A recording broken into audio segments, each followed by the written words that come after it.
And good day everyone, this is day 6 of the 28-day challenge, and today I would like to talk to you about as far as being Gorean and why it is exclusive. A lot of times if you're online kind of thing, there's a lot of novelty and a lot of people that have an interest in gore, and for most of them it's just to deal with being a Kajira, it's a sexy name kind of a thing, and you'll see that on places like FetLife, Color Space, etc. Is that they're trying to set themselves apart from everyone else, and that having that special name is that it makes them different, and that's not it at all. Is with many of us that live Gorean on a daily basis, is the fact that some of the things that you see online, whether it be Second Life role-playing, or whether it be like Silk and Steel, which is also role-playing, or some of these other groups or whatever, is the fact that they live it online, but the majority of them have never met each other as far as in person. The majority of them, you'll never see a picture of them. The majority of them, they will never give you, and they don't go by their actual name, but they have all these make-believe names and avatars, and they might show a foot or whatever, but they're not being honest. They're not, basically, they are ashamed, is the way that I look at it. They are ashamed to be able to show themselves who they are. One of the other things that puzzles me is when you see someone come online and says, yes, he has this slave and he's married to this person or whatever, but you'll never see, there's very few times that you'll see a picture of a master and slave together. I've always found that curious. With me, with any girl that I have kind of a thing, it's just an automatic. I'm going to show her off because she's mine. She's in my collar. Why would I be embarrassed? Why would I be ashamed not to be able to show that to other people? But you'll find that with a lot of the online role players is that, they don't use their real names. You will never see a picture of them, and you'll definitely never see a picture of them and their girls together. In the past, I've called people out on that when they start getting a whole, chest thumping and rah rah rah rah rah. It's like, just shut up. You're not even, we don't even know who you are. You can be a 14-year-old kid for all we know. There's been a couple of times where I've called people out. I remember one gentleman that used to come on regularly, and he hasn't been around too much lately, is Bear of Air. And for years he went on about, having a wife for 30 years and a slave for 25 years and da da da da da. And he would always go on about that. And I started calling him out on that, saying, basically, I don't believe you. There's no evidence. There's no pictures of you. There's no pictures of them together, of the three of you or even the two of you together kind of thing. You don't use your real name kind of thing. No one has met you since 1998 kind of thing. No one has ever talked to your wife online or on the phone or visited your home or seen this other girl. He says he has one girl, and I called him out one time. And his response was quite comical, as he ended up coming back and he was all pissed off kind of thing. And he come back, prove that I don't have these women kind of thing. And it's like, I already have. I am suggesting, and in my mind, is that I actually believe is that you don't have these women in your lives kind of things. And some of the other people in Silk and Steel got quite pissed off about that, the fact that I called them out on it. But I know that the suspicions have always been there, kind of a thing. Is when you are that long in the community and you label yourself as a leader, and you talk about, being offline and be a real life and everything else, when there are another group of Goreans living relatively close within the same, city or within 50 miles, you would think that sometime over the last 20 odd years you would get together for a coffee, go to a baseball game together, something. But that has not been the case. particularly in Chicago, which is just the fucked up place to begin with, as far as some of the Goreans that are there. Um, there are a couple of Goreans that I know that are not online, as far as in the kink realm, that back in 2007 that I did go to see, that live in Chicago, kind of thing, right along the lake actually there, Michigan Avenue I think it was, but right along the lake, one of the lakes kind of things, has a condo there, and genuine people, a lovely couple, kind of thing. The only downside is the fact that they're Chicago Blackhawks fans, but I digress again. I'm talking about being exclusive. With me and with many people that I know is that we are not politically correct. Is we have our firm beliefs. The fact that we do believe that Gorean society is based on a patriarchy system. Also the fact that it is the relationships are master and slave, not dom and sub, not kitty cat and pet owner, not baby girl and daddy, but strictly master and slave. And the equivalent to that that I'm comfortable with, and I know many people, especially within the biker realm, is owner and property. Those two things are very similar with each other. But as far as a lot of these other labels, as far as like baby girl and daddy and dom and sub and key holder and whatever, there's literally dozens of other labels out there, and none of those things are Gorean. Another thing as well is that many of us separate ourselves from a lot of the online things that happen. Places like Second City, Silk and Steel, all that is role playing and online. And there's not a lot of real life, if any real life. Most of it is basically just, having a moniker and having this image online, but in reality, they're not living it 24/7. Most of those people, they're even too ashamed and embarrassed to be able to use the real names and to be able to show a picture of themselves. For some of them to even give the continent that they live on. I am amazed how many Goreans, live in Antarctica. What the fuck, you talk about being genuine, about being true, about having integrity, about honor, about truth, and they lie about the most simplest things as far as, even what continent that they live on. I don't get it. One of the other things with myself, and this comes more from a biblical standpoint, is that, the Bible talks about come out from among them and be separate. And I believe in that very strongly. With a lot of the online Goreans, they're in my group or whatever, but as far as being friends, there's very, very few that I would have an interest as far as even saying that they're my friend. As far as the role players and those kind of people, don't have a lot of use for them. Secondly, I remember one time, not that long ago actually, there was a group starting up down in Texas again. And things were actually in the works about having a larger Gorean gathering between just like a triangle there. You've got Dallas, Fort Worth, you've got Houston, and you had I can't remember the name of the other large city there. God, happens with old age. But Austin, that's what it was, Austin, Texas. And it's like a triangle almost.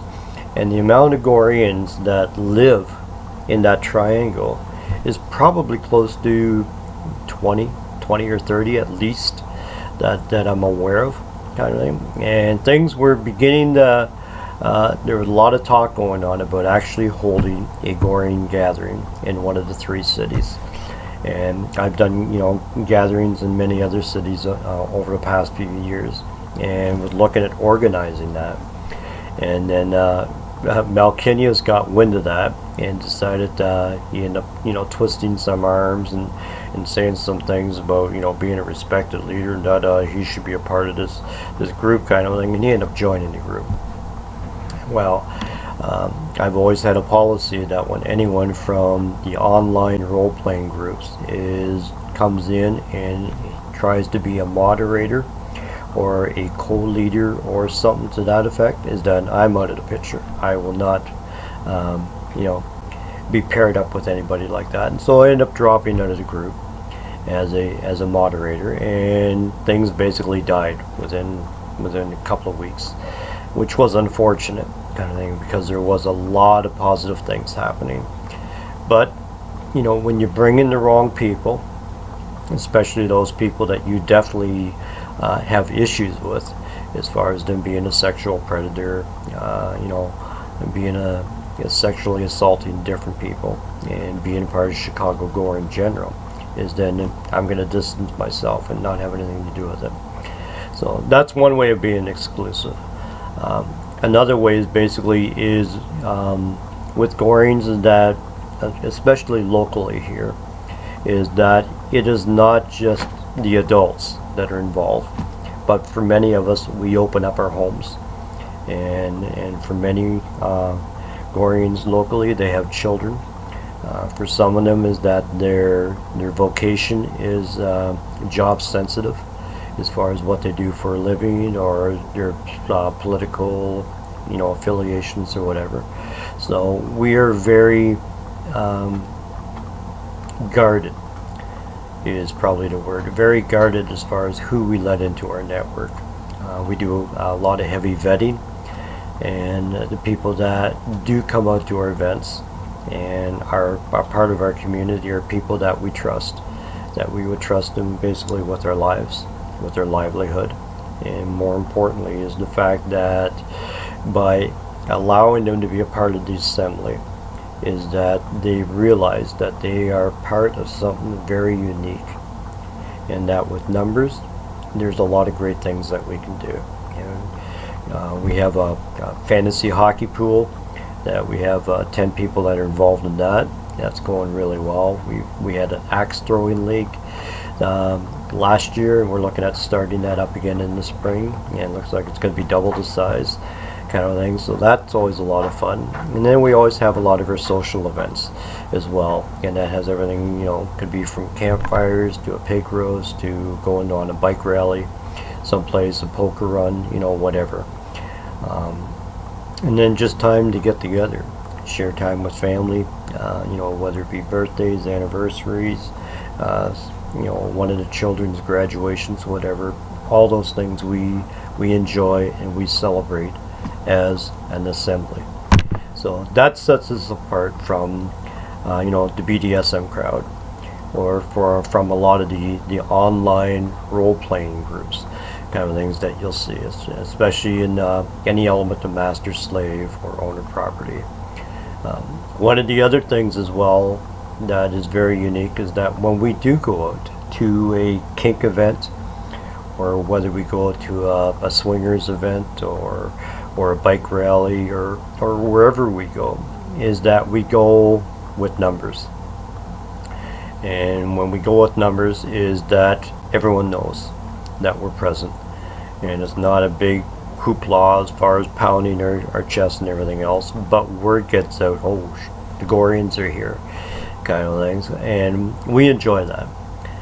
We enjoy people observing what we're doing, and sometimes that's very positive, because there's always younger couples that are inquisitive as far as they're starting out and they've seen the Grey movies, or they've read maybe a gore book someplace, or whatever, but they want to see it actually genuinely happening real life on a daily basis, and not all the hoopla and fanfare, but just normal, general, practical rituals, protocols. And when they see that, and some of them will come over and they'll say, hey, why do you have your slave do that? And because it pleases me. Or if it sometimes if it has to do with a dance or a position, a slave position or a serve or whatever, it's like, well, it talks about in the books about this. Talks in the books about this, or this is an example of what this is. Sometimes with colors, colors are very demonstrative and very symbolic throughout the book series. Even just as far as simple mannerisms as well. What sets Goreans apart from other subcultures such as BDSM, kink community, dom slave, whatever, is the fact that our girls is that they are girls to a community at large, not to one master, but to the community as a whole. And as such is that every male, every master is responsible and looks out for all of the girls that are in our assembly. Is that we take a lot of pride, is the fact that we know that our girls are different, they act different, protocols, their mannerisms, how they carry themselves, how elegant they are, even how they, just simple things, how they address other people, is that there's that sense of respect, that sense of honor, and definitely a sense of pride.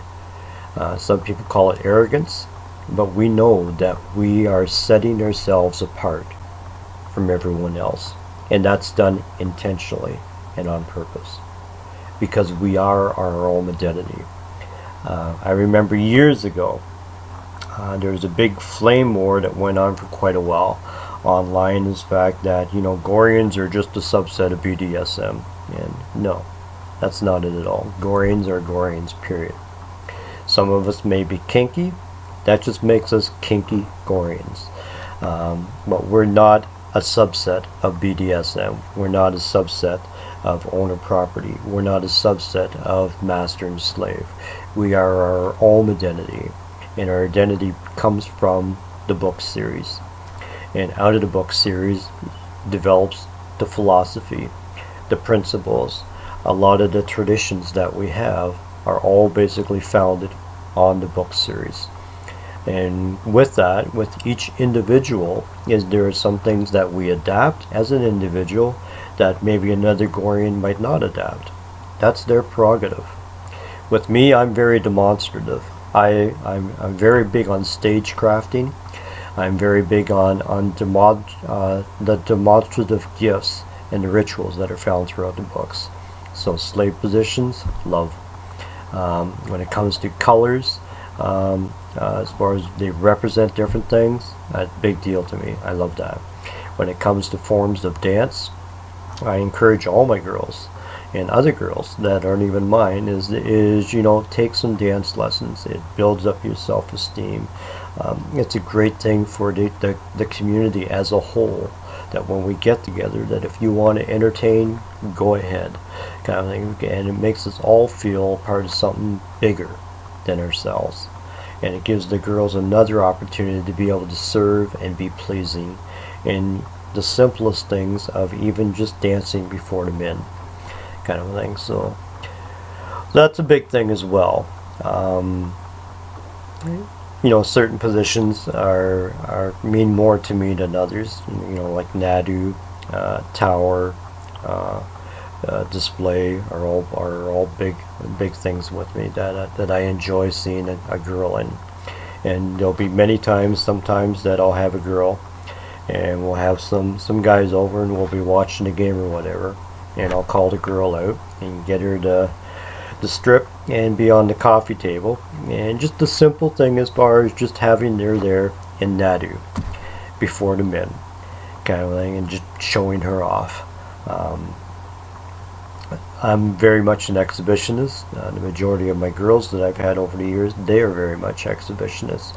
So something that we do enjoy as master and slave, as far as we know that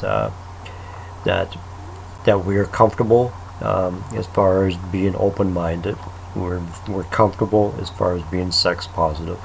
So whether we go to a play party, whether we go to a Gorean gathering, whether we go to a swingers event, is that we are comfortable with who we are, and we know that how we act, how we play, and how we live is different than the majority of other people, and that's what makes us exclusive.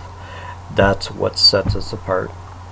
So that's basically my talk today, is the fact that, you know, sometimes you'll find Gorean people complaining about, well, Goreans, you know, they're closed-minded, they're narrow-minded, they don't allow other people in, da da da da da. You are exactly right, we don't. With some of us, even, we found that the biggest harm that has happened to Gore is not from the outside forces, you know, fighting against us, but it's those that call themselves under the label of Gorean that have done more harm than good. And, you know, people, the role-playing groups like Second Life, Silk and Steel, some of the old IRC groups, etc., is that there are some definite wingnuts out there, and they've done more harm and good. There are many people out there that you know, they have mental illnesses. They're emotionally unstable. Basically, they're wingnuts. They're nut jobs, and unfortunately, within Gore, we seem to have more than our share of people that are like that. One thing that I would encourage is that if you're seeing this video and you want to know what does set an actual Gorean apart, and this will upset people, and I really don't care, because it's my opinion, is that if you're not using your name, you're not showing a picture of yourself, you're not showing an actual location, an honest location, not Antarctica or some island in the middle of the Pacific, but an actual location, and just being true to yourself, is that you have no right to be able to go condemning other people because they're not following what you think they should. You know, you're too much of a chicken shit and too much of a coward to be able to just give the normal general things that would earn you any kind of respect, whether it be a fake name, oh, I'm you know, Bear of Air, or I'm you know, Roger from Cordoba or wherever, kind of thing. It's like, no, just use common sense. If you are too ashamed and embarrassed to be able to use an actual name, to show pictures of yourself, and to give an actual location that you live, an honest location where you live, you're not real Gorean. You're just playing at it. And until you get your shit together and you are willing to be able to be true to yourself and not be embarrassed and ashamed, then a lot of us, we don't have any time for you, because you're just playing a game, you're a role player, and you're just doing things online. So anyhow, if this sounds a little bit harsh, it is, okay? That's basically my talk for today, is that we are exclusive. We don't need to have a lot of these other people in the group. For most of us, we keep people at arm's length, and that's done intentionally and on purpose, because we don't want to be affiliated with them or to be tarnished with a lot of the stupidity and a lot of things that they're doing. So have a great day today. Hopefully things are going well with you, and we will talk to you again tomorrow.